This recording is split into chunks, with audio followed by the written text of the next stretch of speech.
உம் கை பிடிச்சு நடக்க, உம் தோள் மீது சாய, தினம் உம்மோடு பேச, நானும் சித்தம் செய்ய.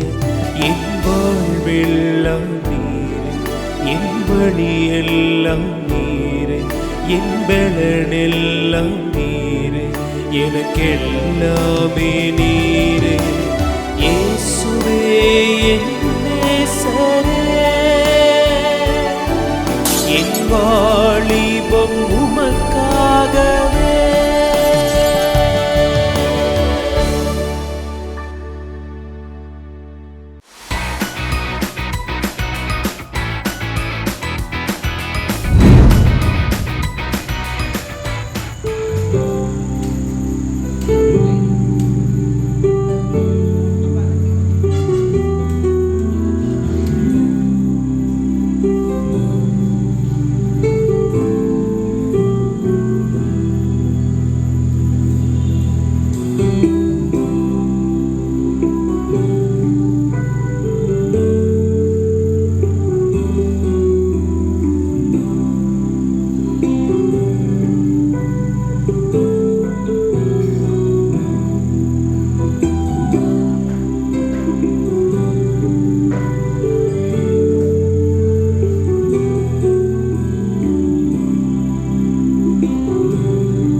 ஆண்டவராகிய இயேசு கிறிஸ்துவின் இனிதான நாமத்தினாலே கண்மணியே கேள் நிகழ்ச்சியை பார்த்து கொண்டிருக்கிற அன்பு கண்மணி பிள்ளைகள் ஒவ்வொருவருக்கும் எங்களுடைய அன்பின் புத்தாண்டு வாழ்த்துக்களை தெரிவித்துக் கொள்கிறோம். Happy new year. நியூ இயர்லாம் சந்தோஷமாக கொண்டாடினீங்களா? இந்த 2025 ஆண்டவருடைய கரம் உங்களோடு கூட இருந்து நடத்தும் அப்படிங்கிறதுல சந்தேகமே இல்லை. இப்பொழுதும் அக்கா உங்கள் மத்தியில் இந்த புது வருஷத்துக்கான வாக்குத்தத்த செய்தியோடு உங்கள் முன்னாடி வந்து நிற்கிறேன். அதை எப்படி கொண்டு வந்திருக்கிறேன் அப்படின்னு சொன்னால், ஆண்டவரே எங்கள் நிகழ்ச்சியை பார்த்து கொண்டிருக்கிற அன்பு வாலிப பிள்ளைகளுக்கு பிரத்யட்சமாக நீங்கள் சொல்லுகிற வார்த்தையை சொல்லணுமப்பா. ரேண்டமாக இந்த வசனத்தை எடுத்து நம்ம பேசினா சரியாக இருக்கும் அப்படியெல்லாம் நான் எடுத்து பேசக்கூடாது. இவர்களுக்காக நீங்கள் என்ன பேசணும்னு நினைக்கிறீங்களோ அந்த வாக்குத்தத்த வசனத்தை எனக்கு தாங்கன்னு சொல்லி ஆண்டவர்கிட்ட சமீப நாட்களாக ஜெபித்து கொண்டே இருந்தேன். ஆண்டவர் ஒரு வசனத்திற்கு நேராய் பரிசுத்த ஆவியானவர் என்னை வழி நடத்தினதை 100% உணர முடிந்தது. அது மாத்திரம் இல்லை, ஆண்டவர்கிட்ட சொன்னேன், ஆண்டவரே இந்த வசனத்தை நான் வாக்குத்தத்தமாக நான் எங்கள் பிள்ளைங்களுக்கு சொல்லணும்னா இதை நீங்கள் உறுதிப்படுத்தி தாங்கப்பா, இந்த வசனத்தை நீங்கள் எனக்கு உறுதிப்படுத்தி தாங்க அப்படின்னு சொன்னபோது 2 முறை ஆண்டவர் தெளிவாக இந்த வசனத்தை உங்களோடு பேச வேண்டும், இந்த வாக்குத்தத்த வசனத்தின் மூலம் இந்த ஆண்டு முழுவதிலும் நான் உங்களை நடத்துவேன்னு சொல்லி வசனத்தை உறுதிப்படுத்தி கொடுத்தாங்க. அதனால இப்போ நான் உங்க முன்னாடி எப்படிப்பட்ட ஒரு ஃபீலோட இருக்கிறேன் அப்படின்னு சொன்னா, ஒருவேளை நீங்க ஒரு அப்பாயின்மெண்ட் ஆர்டருக்கோ அல்லது இங்க வந்து ஜாயின் பண்ணுங்க அப்படின்னு சொல்ற ஒரு ஏதோ ஒரு காரியத்தை ஆசையோட பல நாளா எதிர்பார்த்து கொண்டிருக்கிற காரியம், ஒரு நல்ல செய்தியை உங்க அம்மா அப்பா உங்ககிட்ட அந்த சந்தோஷமான செய்தியை அறிவிக்கிறதுக்கு நீங்க எப்போ வீட்டுக்கு வருவீங்கன்னு சொல்லி காத்துக்கிட்டு சந்தோஷத்தோட உங்க முகத்தை பார்த்த உடனே அந்த சந்தோஷமான செய்தியை அறிவிக்கிறத போல ஆண்டவர் கொடுத்த வாக்குத்தத்தத்தை நான் அதே சந்தோஷத்தோடு உற்சாகத்தோடு மகிழ்ச்சியோடு உங்கள் சந்தோஷம் நிறைவாயிருக்கும்படி இந்த இடத்துல நான் உங்க மத்தியில நான் வந்து நிற்கிறேன். இந்த வாக்குத்தத்த வசனத்தின்படி ஆண்டவர் ஆசீர்வதிக்க போகிறார். ஹல்லேலூயா. என்ன வார்த்தைக்கா அது? என்ன வசனத்தை ஆண்டவர் எங்களுக்கு தர விரும்புகிறார் அப்படின்னு யோசிக்கிறீங்களா? என்ன வாக்குத்தத்தம் அப்படின்னு சொன்னா, தேவன் பார்த்து கொள்வார். இது யார்கிட்ட சொன்னது? உங்களால கெஸ் பண்ண முடியுதா? இல்லையா? ஓகே, அந்த வாக்கியம் முழுமையை நான் வாசித்தேன்னா உங்களால நிச்சயமா அது யார் சொன்னாங்கன்னு சொல்லி கண்டுபிடிச்சிடலாம். என்ன வசனம் வாசிக்கட்டுமா? ஆதியாகமம் 22ஆம் அதிகாரம் 8ஆம் வசனம். தேவன் தமக்கு தகன பலிக்கான ஆட்டுக்குட்டியை பார்த்து கொள்வார். தேவன் பார்த்து கொள்வார். இது இப்போ யாரு நீங்க கண்டுபிடிச்சிருப்பீங்கல்ல? ஆமா, ஆபிரகாமுக்கு ஆண்டவர் 100 வயதில் கொடுத்த பிள்ளை தான் ஈசாக்கு. ஏக புதல்வன், ஆசையோடு வாக்குத்தத்தத்தின் பிள்ளையா ஆண்டவர் ஈசாக்க ஆபிரகாமுக்கு கொடுக்குறாங்க. ஆபிரகாம்கிட்ட ஆண்டவர் சொல்றாங்க, உன்னுடைய ஏக புதல்வனாகிய ஈசாக்கை எனக்காக மோரியாங்கிற மலையில வந்து நீ பலியிடு அப்படின்னு சொல்றாங்க. இவ்வளோ ஷாக்கிங் நியூஸா இருந்திருக்குள்ள. ஆனால் ஆபிரகாம் கர்த்தருடைய வார்த்தைக்கு அப்படியே கீழ்ப்படிந்து தன்னுடைய முழு ஆசை, தன்னுடைய முழு ஏக்கமும், தன்னுடைய வாக்குத்தத்தத்தின் பிள்ளை ஜெபத்திற்கான பதில் 100வது வயதில் பிறந்த பிள்ளைய பலியிடும்படி மோரியா மலைக்கு கூட்டிட்டு போறாங்க. கூட்டிட்டு போகிற 2 வேலைக்காரங்களோட போறாங்க. பலியிடுவதற்கு கட்டை, நெருப்பு, இன்னும் கத்தி எல்லாத்தையும் ஆயத்தப்படுத்தி கொண்டு போறாங்க. மோரியா மலையை நோக்கி 3 நாள் பிரயாணப்பட்டு போறாங்க. மலையினுடைய உச்சி ஆபிரகாமுக்கு தெரிஞ்சிருச்சு. உடனே வேலைக்காரங்கிட்ட சொல்றாங்க, வேலைக்காரர்களை நீங்க இங்க இருங்க, நானும் பிள்ளையாண்டானு போய் ஆண்டவரை தொழுது கொண்டு திரும்பி வருவோம் அப்படின்னு சொல்லி நம்பிக்கையோட வேலைக்காரங்கிட்ட சொல்றாங்க. அந்த வேலைக்காரங்க கிட்ட இருந்த அந்த கட்டைகளை, பிளக்கப்பட்ட கட்டைகளை இப்போ ஈசாக்கினுடைய தலை மேல ஏத்தி வச்சுட்டார். நெருப்பையும் கத்தியையும் பட்டயத்தையும் யார் எடுத்துக்கிட்டாங்க? ஆபிரகாம் எடுத்துக்கிட்டாங்க. மோரியா மலையில அந்த பலியிடும்படி, மகனை பலியிடும்படி ஆபிரகாமும் ஈசாக்கு போறாங்க. அப்போ நான் கள்ளம் கபடில்லாம ஈசாக்கு கேட்குறான், அப்பா அப்படின்னு கூப்பிடுறான். என்ன மகனே அப்படின்னு சொல்லி ஆபிரகாம் கேட்குறாங்க. அப்பா, தகன பலிக்கு நெருப்பு இருக்கு, கட்டை இருக்குது, ஆனா ஆட்டுக்குட்டியை காணுமே அப்படின்னு கேட்கும்போது தான் இந்த வார்த்தையை சொல்லுகிறார். தேவன் தமக்கு தகன பலிக்கான ஆட்டுக்குட்டியை பார்த்து கொள்வார். ஹல்லேலூயா.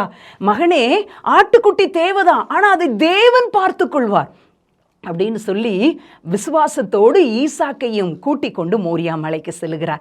நான் விசுவாசிக்கிறேங்க, அவருடைய விசுவாசத்தை, அவருடைய கீழ்ப்படுதலை பார்த்த ஆண்டவர் இங்கே எப்படி 3 நாளா பிரயாணப்பட்டு ஈசாக்கும் ஆபிரகாமும் இந்த மலை மேல கட்டையோடு இந்த பக்கத்தில் ஏறி இருப்பாங்க, அந்த பக்கத்துல ஏதோ ஒரு 100 ஆடுகள், நிறைய ஆடு மேய்ஞ்சிட்டு இருக்கிற ஆடுல ஒன்னு ஆண்டவர் வழிதப்ப செய்து, இந்த பக்கம் மோரியா மலையின் இந்த பக்கத்துல ஆபிரகாம் ஈசாக்கு ஏறி இருப்பாங்க, இந்த பக்கத்துல அந்த ஆட்டு கடாவையும் தேவன் ஏற போக பண்ணி ஆண்டவர் பலியிடும்படி சொன்ன அந்த மோரியா மலையின் உச்சிக்கு வரும்போது அதே நேரத்தில் அந்த ஆட்டுக்கடாவும் வந்து சிக்கி இருக்கும்படி ஆண்டவர் செய்கிறார். பலியிடுவதற்காக ஈசாக்க கடத்தியாச்சு.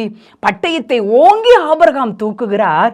தூக்கும்போது வானத்திலிருந்து ஒரு சத்தம் உண்டாகுது, பிள்ளையாண்டான் மேல் உன் கையை போடாத அப்படின்னு சொன்னோடனே சந்தோஷப்படுகிறார் ஆபிரகாம். பார்த்தா பக்கத்துல ஒரு முள் செடிக்குள்ள ஒரு ஆட்டுக்கடா சிக்கி இருக்கிறத பார்த்து அதை பலியிடுகிறார்.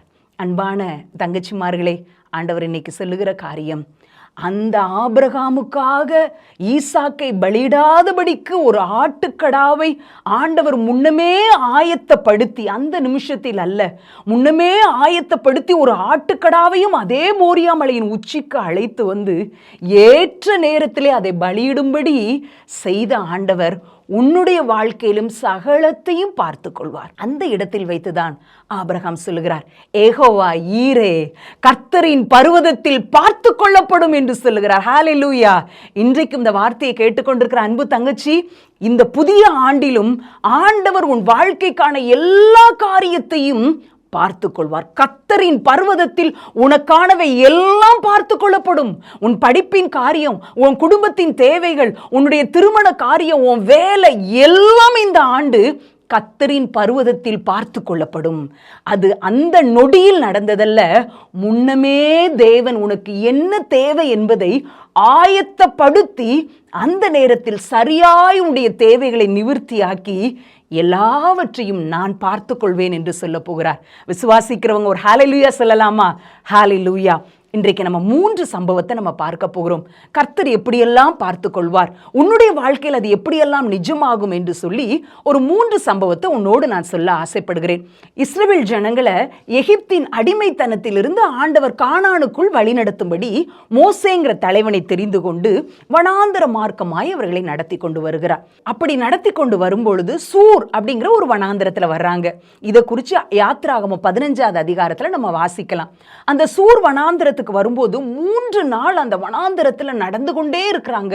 கிட்டத்தட்ட 10 லட்சம் ஜனங்கள், இஸ்ரவேல் ஜனங்கள் நடந்து வர்றாங்க. 3 நாளா தண்ணியே இல்லை. வனாந்தரம், தண்ணியும் இல்லை, தண்ணி கிடைக்கும் எதிர்பார்க்க கூட முடியாது. அப்படிப்பட்ட ஒரு சூழ்நிலையில லட்சக்கணக்கான ஜனங்கள் நடந்து வர்றாங்க. வரும்போது ஒரு இடத்துல 3 நாள் பிரயாணத்துக்கு பிறகு ஒரு இடத்துல தண்ணீர் இருக்குது. ஆசையோடு ஜனங்கள் ஓடி வந்து அள்ளி குடிக்கிறாங்க. அந்த தண்ணீர் கசப்பான தண்ணீரா இருக்குது. ஐயோ, மக்கள் எல்லாம் முறுமுறுக்கிறாங்க. ஏன் இப்படி எங்களை சாகடிக்கிறவாக்கா கூட்டிட்டு வந்தீங்க மோசஸ் அப்படின்னு சொல்லும்போது மோசே ஆண்டவரை பார்க்குறாங்க. அப்போ மோசே கிட்ட ஆண்டவர் ஒரு மரத்தை காண்பிக்கிறார். மோசே, அங்க பாரு, ஒரு மரம் நிக்குதா, அந்த மரத்தை வெட்டி இந்த தண்ணியில போடு, இந்த தண்ணீர் குடிக்கும்படி தித்திப்பானதாய் கசப்புத்தன்மை மாறுகிறதாய் மாறும் அப்படின்னு சொல்லி ஆண்டவர் ஒரு மரத்தை காண்பிக்கிறாங்க. உடனே மோசே அந்த மரத்தை வெட்டி அந்த தண்ணியில போடுறாங்க. அந்த கசப்பான தண்ணீர் மதுரமா மாறிடுது. யோசித்து பாருங்களேன், ஆண்டவருக்கு தெரியும் இந்த வருஷத்துல இந்த தேதியில இத்தனை நாள்ல இந்த மணி துளியில என் ஜனங்கள் இந்த சூர் வனாந்தரத்துக்கு வருவாங்க, தாகத்தோடு வருவாங்க.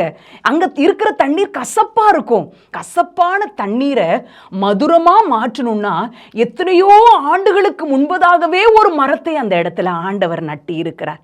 கிட்டத்தட்ட 20 வருஷத்துக்கு முன்னாடி இருக்கலாம், 30 வருஷத்துக்கு முன்னாடியே அந்த மரம் அதுல நட்டப்பட்டு அது வளர்ந்தோங்கி இருக்கலாம். பாத்தீங்களா, அந்த கசப்பான மாறாவை மாற்றுவதற்கு இந்த இடத்துல இந்த தேவை வரும், இப்படிப்பட்ட ஒரு சூழ்நிலை வரும்னு சொல்லி ஆல்ரெடி காட் வந்து பிளான் பண்ணி அந்த மரம் அதுல வளரும்படி செஞ்சிருக்கிறாங்க. அது ஏற்ற நேரத்துல கசப்பெல்லாம் மாறிச்சு. இன்னைக்கு ஆண்டவர் உன்கிட்ட சொல்றார், மகளே, உன் வாழ்க்கை கவலையோடு இருக்குதா? கசப்பான அனுபவம்க்கா.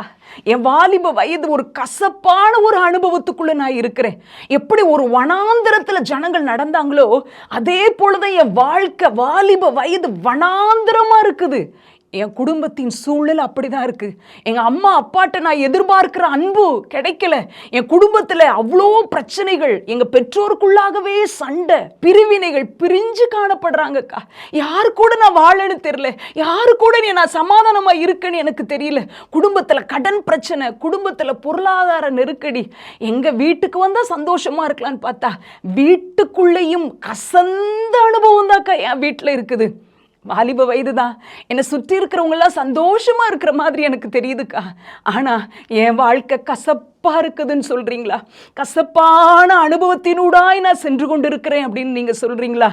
ஆண்டவர் சொல்றார், உங்க கசப்பான அனுபவத்தை மாற்றும்படி நீ ஒன்னு எந்த நேரத்துல நீ கசந்து போய் வேதனையோடு இருக்கிற, எனக்கு வாழவே பிடிக்கல, தற்கொலை கூட செஞ்சுக்கிடலாமா? அநேக தங்கச்சிமார்களுடைய ஏக்கம், இருதயத்தின் குமுறலை நான் கேட்டிருக்கிறேன். ஒரு வாலிப பிள்ளை இப்படியாக சொன்னா, அவங்களுடைய தாயார் திடீரென்று ஒரு அகால மரணம் அடைஞ்சிட்டாங்க. திருமண வயதில் இருக்கிற அந்த பிள்ளையினுடைய வாழ்க்கை கசப்பாய் மாறியது. வாழவே பிடிக்கலக்கா, எங்கேயாவது போய் செத்துடலாமான்னு இருக்குது. உண்மையாகவே எனக்கு இந்த வாழ்க்கையே எனக்கு வேண்டாம். கசப்பான அனுபவங்கள்.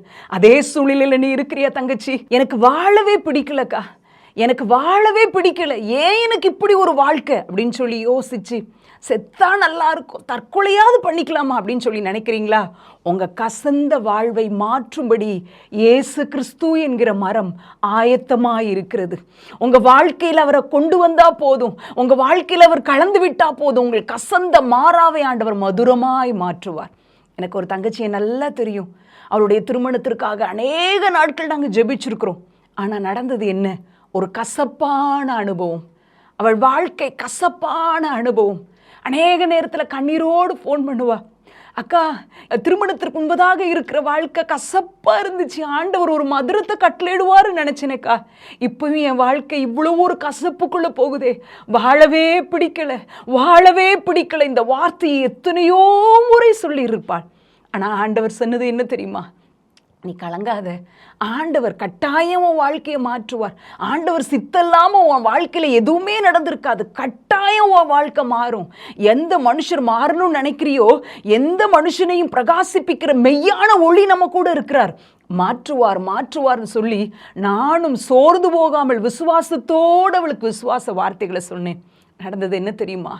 அற்புதமாய் ஆண்டவர் அவருடைய வாழ்க்கையை மாற்றினார். எப்படி நடந்துச்சுன்னே சொல்ல முடியல. அவருடைய மாறாவின் கசப்பை தேவன் மதுரமாய் மாற்றிவிட்டார். உயிருள்ள சாட்சியே அந்த சகோதரி இருக்கிறாங்க. உன்னுடைய வாழ்க்கையின் கசப்பு மாறும் சகோதரியே. உன் வாழ்க்கையில் இருக்கிற வெறுமை மாறும், உன் வாழ்க்கையில் இருக்கிற தனிமை மாறும். ஏனென்றால் உனக்கான எல்லாம் கர்த்தருடைய சமூகத்தில் பார்த்து கொள்ளப்படும். நீ சலிச்சு மனம் சலிச்சு வேதனையோடு நீ எந்த காலகட்டத்தில் வந்து நிற்ப, எந்த நாள்ல நிற்ப, அதற்கான பதிலாய் ஆண்டவர் ஒரு மரத்தை ஏற்கனவே உனக்கு உதவும்படி வைத்து விட்டார். கர்த்தரின் பர்வதத்தில் உன் தனிமை பார்த்து கொள்ளப்படும். கர்த்தரின் பர்வதத்தில் உன் வெறுமைக்கான பதில் உண்டு. கர்த்தர் உன் வாழ்வை பார்த்து கொள்வார்.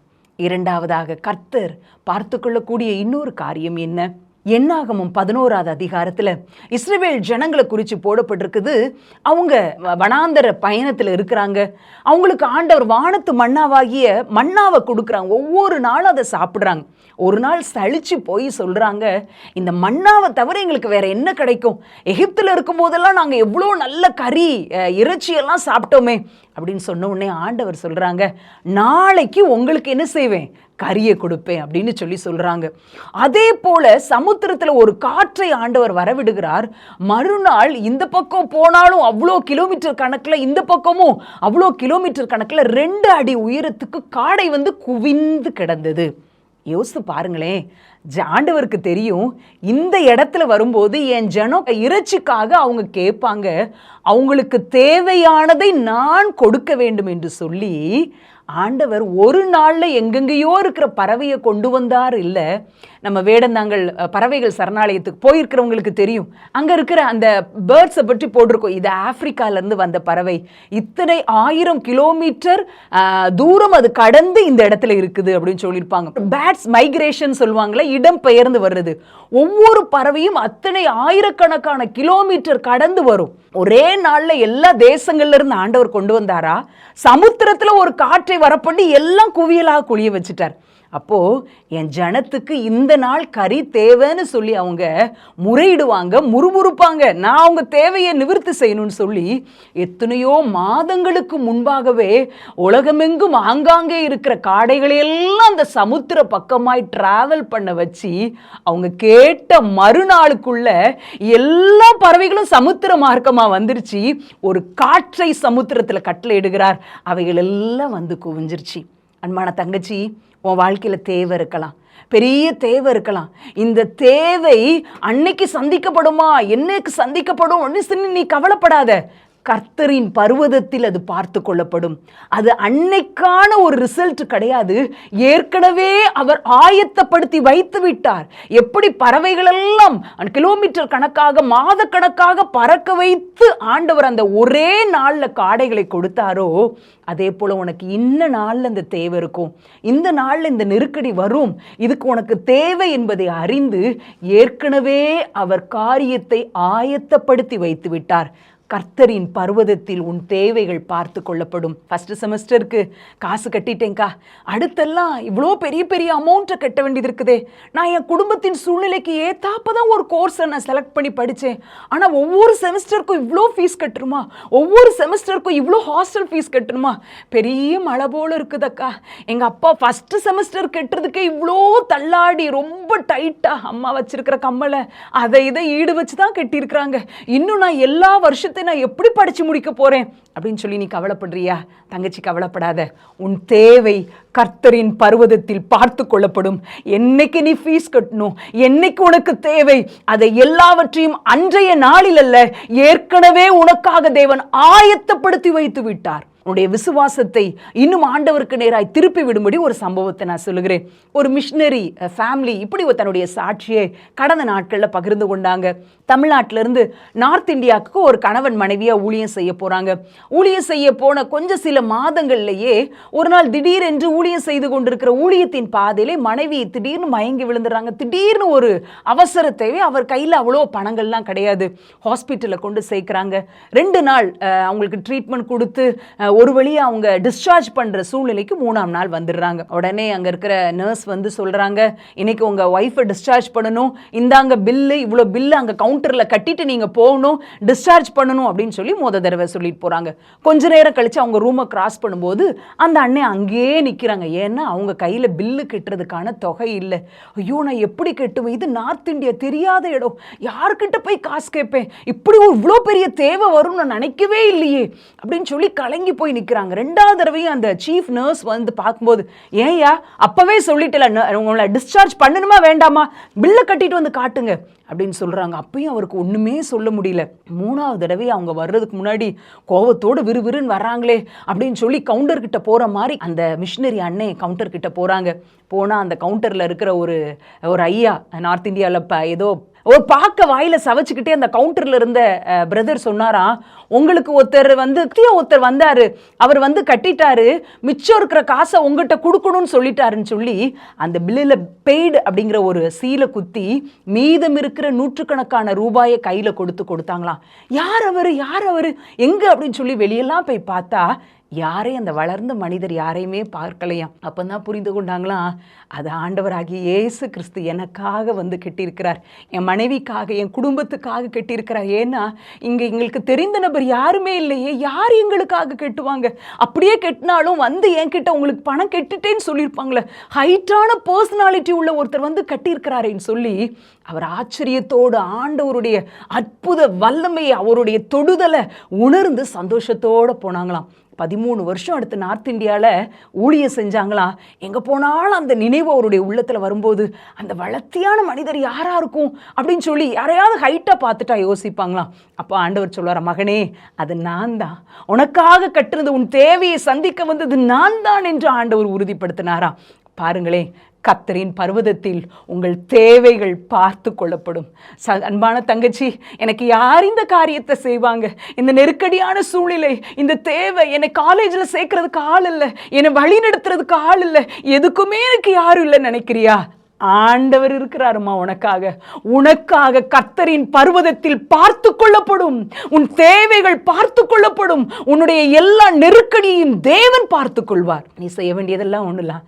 தேவை வருதா, நாளைக்கு கட்டணும்னு சொல்லியிருக்காங்களா, இவ்வளோ ஒரு கஷ்டமான சூழ்நிலையில் இருக்கிறேன் நீ நினைக்கிறியா, ஒன்றை தட்டியே நீ சொல்லு. தாவீதை போல சொல்லு ஒரு தட்டியே, ஆத்துமாவே ஏன் கலங்குகிறாய், ஏன் எனக்குள் தியங்குகிறாய், உனக்கானதை தேவன் பார்த்து கொள்வார். யெகோவா ஈரே, கர்த்தருடைய பர்வதத்தில் பார்த்து கொள்ளப்படும். கொஞ்ச நேரத்தில் மறுபடியும் பயம் வருதா, மறுபடியும் கவலை வருதா, என்ன ஆகுமோன்னு சொல்லி கவலைப்படுறீங்களா, உங்கள் தோளை தட்டி சொல்லுங்க, தேவன் பார்த்து கொள்வார். கர்த்தரின் பர்வதத்தில் பார்த்து கொள்ளப்படும். இந்த வார்த்தையை மூலம் தேவன் உங்களை ஊன்ற கட்டுகிறார். இந்த ஆண்டு தேவன் உங்களுக்குரிய காரியத்தை எல்லாம் பார்த்து கொள்ளுகிற ஆண்டா இருக்க போகிறது. ஹல்லேலூயா, ஹல்லேலூயா. நிச்சயம் தேவன் பார்த்து கொள்வார். மூன்றாவது காரியம் என்ன? யோசுவா 3ஆம் அதிகாரம். இஸ்ரவேல் ஜனங்கள் கானானுக்குள்ள நுழைய போகிற ரீச் பண்ணக்கூடிய கிட்ட வந்துட்டாங்க.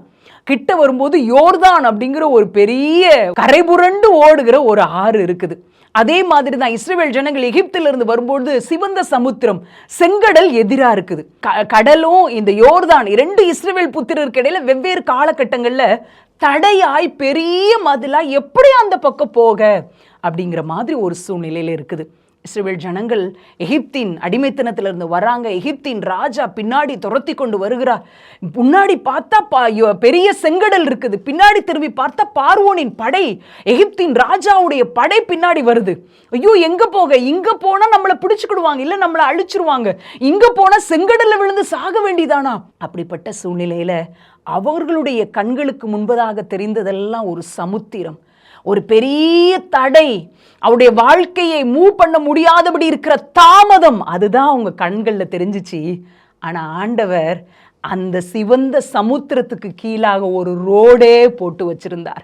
என்னுடைய இஸ்ரவேல் ஜனங்கள் இந்த வழியாக கடந்து செல்ல வேண்டும், இந்த சிவந்த சமுத்திரத்தை கடந்து செல்ல வேண்டும், இந்த கரைபுரண்டு ஓடுகிற யோர்தானை கடந்து இந்த கானானுக்குள் பிரவேசிக்க வேண்டும் அப்படின்னு சொல்லி இந்த யோர்தானும் சிவந்த சமுத்திரத்தை உண்டாக்கும் முன்பதாகவே, அவைகளில் தண்ணீர் தடாகமாய் தோன்றும் முன்பதாகவே அதற்கு கீழே ஒரு ரோடை ஆண்டவர் ஆயத்தப்படுத்தி வைத்திருந்தார்.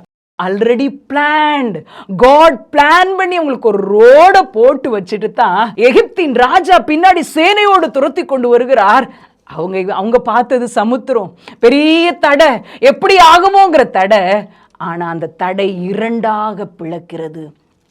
2ஆக பிளந்து வெட்டாந்தரையாய் ஆண்டவர் போட்டு வைத்த அந்த ரோடு, ஒரு சகதி உள்ள இடத்துல மைல் கணக்கா நடக்கிறது கஷ்டம் இல்லை.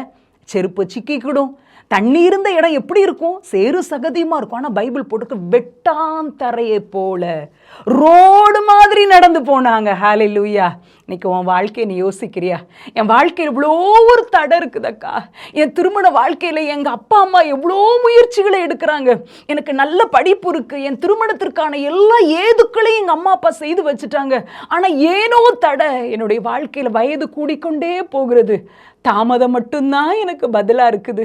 பெரிய தடைகள் தான் எனக்கு முன்பதாக இருக்குது. என் எதிர்கால வாழ்க்கையில் தடைக்கற்கள் தான் இருக்குது. வேலைக்கு போகணும், நல்லா படிச்சிருக்கிறேன், எல்லாத்துலேயும் ஃபர்ஸ்ட் கிளாஸ் மார்க் வச்சிருக்கிறேன், எல்லா இடத்துலையும் வேலைக்கு போனால் அடுத்து கிடைச்சிருங்கிற மாதிரி தான் சொல்கிறாங்க. ஆனால் எந்த ஒரு ரிப்ளையும் வரவே இல்லையேக்கா. என்னை எத்தனையோ மாப்பிள்ளை பார்த்துட்டு போயிட்டாங்க, இந்த இடம் முடிஞ்சிருங்கிற நம்பிக்கையோடு தான் நாங்கள் இருக்கிறோம். எல்லாமே இருக்கிற மாதிரி தான்க்கா இருக்கு. ஆனால் பெரிய தடை, செங்கடலை போல, சிவந்த சமுத்திரத்தை போல, யோர்தானை போல ஒரு தடை இருக்குதே. நான் இதை தாண்டி வர முடியுமா? என் வாழ்க்கையில் ஒரு அற்புதம் நடக்குமா? என் எதிர்கால வாழ்க்கை ஆசீர்வதிக்கப்பட முடியுமா அப்படின்னு கலங்கி கொண்டு இந்த வருஷமும் வந்துருச்சு. போன வருஷம் தொடங்கும் போது நினைச்சேன், ஆண்டவர் எனக்கான லைஃப் பார்ட்னர் ஆண்டவர் ஆயத்தப்படுத்தி தந்துருவார், என் வீட்டை கட்டிடுவாருன்னு நினைச்சேக்கா. ஆனா இந்த வருடமும் தாமதமாகிறதோ? அன்பான தங்கச்சி, தாமதித்தாலும் ஆண்டவர் உனக்கு தரமானதை தருகிற தேவன். தாமதித்தாலும் ஆண்டவர் உனக்கு கொடுத்த வாக்குத்தத்தம் நிறைவேறாமல் போகாது. ஆபிரகாமின் வாழ்க்கையிலே தாமதித்தது உண்மைதான், ஆனால் ஈசாக்கை கொடுத்து ஆசீர்வதித்தார். மகிழ்ச்சி, ஈசாக்கு என்றால் சந்தோஷம். அந்த சந்தோஷம் உன் வாழ்க்கையில வரும்பா. செங்கடலை கண்டு சோர்ந்து போகாத. அதுக்கு கீழே உன் கண்ணுக்கு தெரியாத ஒரு ரோடு இருக்கிறது. அந்த ரோடுல நீ நடப்ப. அந்த ரோடுல நீ நடக்கிறத சுற்றி இருக்கிறவர்கள் பார்த்து ஆச்சரியப்படுவார்கள். ஆண்டவர் உன் வாழ்க்கையை கட்டுகிறத சுற்றி இருக்கிற எல்லா ஜனங்களும் கண்டு ஆச்சரியப்படுவார்கள். கலங்காத. உன் திருமண வாழ்க்கையிலே தேவன் பார்த்து கொள்வார். எல்லாம் அவருடைய சமூகத்தில் பார்த்து கொள்ளப்படும். யெகோவா ஈரே, நீயும் நானும் ஆராதிக்கிற தேவன் யெகோவா ஈரே. கர்த்தரின் பர்வதத்தில் உன் திருமண காரியம், உன் வேலை காரியம், உன் ஃபியூச்சர் கர்த்தரின் பர்வதத்தில் பார்த்து கொள்ளப்படும். சோர்வுகள் வரலாம், தாமதங்கள் வரும்போது உன் தோளை தட்டி சொல்லு, தேவன் எனக்கானதை பார்த்து கொள்வார். தேவன் கர்த்தருடைய பர்வதத்தில் எனக்கான எல்லாம் ஆயத்தமாய் இருக்கிறது. ரோடு போட்டாச்சு, நான் அதில் நடக்க வேண்டியது தான். என் கண்ணுனால தான் அந்த ரோடை பார்க்க முடியல. ஆனால் ஏற்கனவே ஆண்டவர் அதற்கான வழியை, அந்த ஆசீர்வாதத்தை ஆயத்தப்படுத்தி வைத்து விட்டார். அன்பு தங்கச்சி, சோர்ந்து போய் இந்த வார்த்தையை கேட்டுக்கிட்டு இருக்கிறியா? ஏசப்பா இன்னைக்கு உன் கூட தான் பேசுறாங்க. உன் கண்ணீரை பார்த்து தான் இந்த வசனத்தை கொடுத்து உனக்காக தான் பேசுறாங்க. வேற யாருக்காகவும் இல்லை தங்கச்சி, உனக்காக தான். நான் உனக்கானவைகளை பார்த்து கொள்வேன். காடைகள் அன்று உருவானதல்ல, மாதக்கணக்குக்கு முன்பதாகவே ஏற்படுத்தி வைத்ததை போல அவர் அந்த மரத்தை ஏற்கனவே ஆயத்தப்படுத்தி வைத்ததை போல ஆண்டவருடைய பிள்ளைகளுக்கு யோர்தானுக்கு கீழே, செங்கடலுக்கு கீழே ரோடு போட்டு வச்சதை போல தேவன் உனக்கான எல்லாவற்றையும் ஆயத்தப்படுத்தி வைத்து விட்டார். கர்த்தரின் பர்வதத்தில் பார்த்து கொள்ளப்படும். யெகோவா ஈரே என்பது அவருடைய நாமம். விசுவாசிப்பாயா? விசுவாச குறைவுகள் வரும்பொழுதெல்லாம் இந்த ஆதியாகமத்தில் இந்த ஆபிரகாமுக்கு தேவன் கொடுத்த வார்த்தையை திறந்து பார். ஆண்டவரே, ஈசாக்க பலியிட்டதை போலதான் என் சுய விருப்பத்தெல்லாம் நான் பலியிட்டேன்ப்பா. என் ஆசைகளெல்லாம் உமக்காக நான் துறந்துட்டேன்ப்பா. என் விருப்பங்களெல்லாம் வேண்டாம் சாமி, உங்கள் சித்தோன்னு சொல்லி எல்லாத்தையும் நான் உங்கள் பலிபிடத்தில் வச்சுட்டேன்ப்பா. நீங்கள் பார்த்து கொள்ளுங்க, என் வாழ்க்கையை நீங்கள் பார்த்து கொள்ளுங்கன்னு சொல்லி ஆண்டவருடைய சமூகத்தில் ஒப்புக்கொடு. கடைசியாக அக்காவுடைய சாட்சியில் ஒரு பகுதியை நான் சொல்லி ஆண்டவருடைய மகிமைப்படுத்த நான் விரும்புகிறேன். என்னுடைய வாழ்க்கையில் திருமணத்துக்காக என்னுடைய குடும்பத்தார் நிறைய முயற்சிகளை எடுத்துக்கொண்டே இருந்தாங்க. என்னுடைய தாயார் பக்கவாதத்தினால் பாதிக்கப்பட்டு 7 ஆண்டுகளாக நான் அவங்களோட கூட இருக்கிறேன். இடது பக்க உறுப்புகளெல்லாம் செயலிழந்து அவர்களை கவனித்து கொண்டிருக்கிறேன். அப்போது திருமணத்துக்கான காரியங்களை என்னுடைய சகோதரர்கள், என்னுடைய அப்பா எல்லாரும் முயற்சி எடுத்துகிட்டு இருக்கிறாங்க. திடீரென்று ஒரு நாள் என்னுடைய தகப்பனார் ஹார்ட் அட்டாக்ல மரிச்சு போயிடுறாங்க. மரிச்சு போன உடனே அந்த ஃப்ரீசர் பாக்ஸில் அவங்கள வச்சதை பார்க்கும்போது என்னுடைய இருதயம் ஆண்டவருக்கு நேராக கதறிச்சு. ஆண்டவரே, அப்பா எனக்கு எல்லாத்தையும் பார்த்துக்கிடுவாங்க, என்னுடைய ஃப்யூச்சருக்குரிய காரியத்தெல்லாம் எங்கள் அப்பா செஞ்சுருவாங்கன்னு நினச்சேன்ப்பா. இன்னைக்கு எங்கள் அப்பா மரிச்சு போயிட்டாங்க. அம்மா செயல்பட முடியாது, அவங்க கை காலை அவங்கள கூட்டிகிட்டு வந்து தான் பக்கத்தில் ஒரு சேரில் உட்கார வச்சுருக்கிறேன். செயல்பட முடியாத தாய், மரித்து போன நிலையில் என்னுடைய அப்பா. ஆண்டவரே, நான் இது வரைக்கும் என்னுடைய எதிர்கால வாழ்க்கை, என்னுடைய திருமண வாழ்க்கைன்னு நான் ஜெபிக்கும் போதெல்லாம் 50% தான் நான் உங்களை நம்பியிருக்கேன் சாமி. மீதி இருக்கிற 50% எங்கள் அப்பா எனக்கு பெஸ்ட்டான வாழ்க்கை துணை ஏற்படுத்தி கொடுத்துருவாங்க. நான் அப்பாவை நம்பிட்டேப்பா. என்னை மன்னிங்க ஆண்டவரே. என்னுடைய வாழ்க்கையின் எல்லா காரியமும் 100க்கு 100 உண்மை நம்புகிறேன். நீங்கள் பார்த்துக்கங்கப்பா. உங்கள் பிள்ளை நான். நீங்கள் தான் இந்த குடும்பத்தில் பிறக்க வச்சிங்க. நீங்கள் தான் என்னை 12வது வரைக்கும் படிக்க வச்சிங்க. நீங்கள் தான் எனக்கு அம்மாவை பலவீனத்தில் பார்க்கணுங்கிற பொறுப்பை கொடுத்தீங்க. நீங்கள் தான் எனக்கு எல்லாவற்றையும் நடத்தி வச்சுருக்கிறீங்க. இனிமேல் நான் என்ன சாமி செய்ய முடியும்? நீங்கள் பார்த்துக்கங்கப்பா என் வாழ்க்கையை. நீங்கள் பார்த்து என்ன செஞ்சாலும் ஓகே சுவாமின்னு சொல்லி இறந்த சில நாட்களில் நான் ஆண்டவருடைய சமூகத்தில் முழுவதுமாக 100க்கு 100% என் வாழ்க்கை ஆண்டவர் கையில் ஒப்பு கொடுத்தேன். 6 மாதத்தில் இந்த ஊழியத்தில் மிஷினரியாக ஊழியம் செய்கிற சகோதரரோடு ஆண்டவர் திருமண காரியத்தை ஆசீர்வாதமாக நடத்தி கொடுத்தாங்க. பெரிய ஆசீர்வாதமாக நடத்தி கொடுத்தாங்க. என்னுடைய கணவருடைய குடும்பத்தில் ஆண்டவர் அறியாதவங்க தான். அவங்க உறவினர்கள் எல்லாம் வந்து உண்மையாகவே ஏசு கிறிஸ்து பெரியவர், ஏசு கிறிஸ்துவை வணங்குகிறவர்கள், அன்புள்ளவர்கள் என்னை கண்டுகொள்ள உதவி செஞ்சாங்க. அன்பான தங்கச்சி, உங்கள் முன்னாடி இருக்கிற அக்கா காலேஜுக்கெல்லாம் போனதில்லைப்பா. காலேஜுக்கெல்லாம் போகணுன்னு ஆசைப்பட்டேன், ஆனால் காலேஜுக்கெல்லாம் போய் படித்ததில்லை. ஆனால் ஆண்டவர் காலேஜில் கூட ஆண்டவருடைய வார்த்தையை சொல்லும்படி அக்காவை அழைச்சி கொண்டு போயிருக்கிறாங்க. ஆயிரக்கணக்கான வாலிபர்கள் முன்பாக நிறுத்தியிருக்கிறாங்க. என்ன தெரியுமா, ஏசப்பா என் வாழ்க்கையை நான் யாரை பார்த்துக்கணும்னு நான் சொல்லுவேன், நீங்கள் பார்த்துக்கங்க ஏசப்பா, நீங்கள் எது தந்தாலும் ஓகேன்னு சொல்லி அர்ப்பணித்தேன். கர்த்தருடைய பர்வதத்தில் எபனாகிய என்னுடைய திருமண காரியம் எல்லாவற்றையும் தேவன் பார்த்து கொண்டார். இன்றைக்கு வரைக்கும் திருமணமாகி கர்த்தருடைய கிருபையினால் 18 ஆண்டுகளாக ஊழிய பாதையில் பயணிக்க ஆண்டவர் உதவி செஞ்சிருக்கிறார். எனக்கு செஞ்ச ஆண்டவர் உங்களுக்கு செய்ய மாட்டாரா? உங்களுக்கான காரியங்கள் அனைத்தும் கர்த்தரின் பர்வதத்தில் பார்த்து கொள்ளப்படும். 2025ஆம் ஆண்டு முழுவதிலும் எப்பெல்லாம் கசந்த அனுபவம் உங்களுக்கு வருகிறதோ அப்பொழுதெல்லாம் உங்கள் தோளை தட்ட போறீங்க. எப்பொழுது எல்லாம் தேவை நெருக்கி என்ன செய்வேன்னு கண்ணு பிதுங்குதோ உங்கள் தோளில் நீங்கள் தட்ட போறீங்க. கர்த்தர் பார்த்து கொள்வார்னு சொல்ல போறீங்க. நீங்கள் அந்த சாட்சியை ஃபோன் பண்ணி நீங்கள் சொல்ல போறீங்க, கர்த்தர் எனக்காக பார்த்து கொண்டார் என்று சொல்ல போறீங்க. உங்கள் திருமண காரியத்தில் கர்த்தர் இந்த ஆண்டு அற்புதம் செய்கிறத, தடைகளை நீக்கி போடுகிறத, தாமதங்களை நீக்கி போடுகிறத பார்த்து சொல்ல போறீங்க. கர்த்தர் பார்த்து கொள்வார். கண்களை மூடி ஜெபிப்போமா? அன்பின் பிதாவே, ஆண்டவரே, இந்த நிகழ்ச்சியின் மூலமாய் நீர் என்னோடு எங்களோடு இடைப்பட்ட வார்த்தைகளுக்காக ஸ்தோத்திரம். ஆபிரகாம் ஈசாக்கை பார்த்து சொன்னார், தேவன் பார்த்து கொள்வார், தேவன் பார்த்து கொள்வார். இந்த நிகழ்ச்சியை பார்த்து கொண்டிருக்கிற எல்லா பிள்ளைகளும் அவருடைய வாழ்க்கையின் சூழ்நிலைகளை அப்பா நீங்க பார்த்துக்கோங்கப்பா. ஆபிரகாமுக்காக ஈசாக்கிற்கு பதிலாக பலியிடும்படி ஒரு ஆடை ஏற பண்ணினீங்களே, ஒரு மரத்தை நட்டு வச்சிங்களே, பறவைகளை கூட்டி சேர்த்தீங்களே, யோர்தானுக்கு கீழே ரோட போட்டு வச்சிருந்தீங்களே, இவர்களுக்கான சகலத்தையும் இந்த ஆண்டு நீங்க ஆயத்தப்படுத்தி வைத்து விட்டீங்க. ஏற்கனவே ஆயத்தப்படுத்தி வைத்து விட்டீங்கப்பா. அதை காணும்படி இவர்கள் கண்கள் திறக்கப்படட்டும், சகலமும் கர்த்தருடைய பர்வதத்தில் பார்த்து கொள்ளப்படும் என்று சொல்லி இந்த ஆண்டியை வெற்றியோடு அவர்கள் நடந்து முடிக்க எல்லாவித சூழ்நிலையிலும் கர்த்தருடைய கரத்தை பிடித்து கொண்டு நடக்கிறவர்களாக அவர்களுடைய வாழ்க்கை அமையட்டும்னு சொல்லி ஜெபிக்கிறேன். ஒரு ஊழியக்காரியாக மனதார ஆசீர்வதிக்கிறேன்ப்பா. குறைவுகள் நிறைவாய் மாறட்டும், தாமதங்கள் எல்லாம் ஆசீர்வாதங்களாய் மாறட்டும், தேவைகள் அனைத்தும் சந்திக்கப்படட்டும். கர்த்தருக்கு ஊழியம் செய்தது நிமித்தம், கர்த்தருக்கு கீழ்ப்படிந்தது நிமித்தம் ஒன்றாகிலும் அவர்கள் வாழ்க்கையில குறைவுபடக்கூடாது சுவாமி. எல்லாவற்றையும் நேர்த்தியாய் செய்து முடிக்கிற யெகோவா ஈரே என்ற நாமத்திலே ஆண்டவரே, உம்முடைய பாதப்படியில் எல்லா காரியத்தையும் சமர்ப்பிக்கிறோம். தேவன் பெரிய காரியங்களை செய்யும். தொடர்ந்து உம்முடைய நாமம் அவர்கள் வாழ்க்கையில மகிமைப்படட்டும். துதிகன மகிமையெல்லாம் உமக்கு செலுத்துகிறோம்.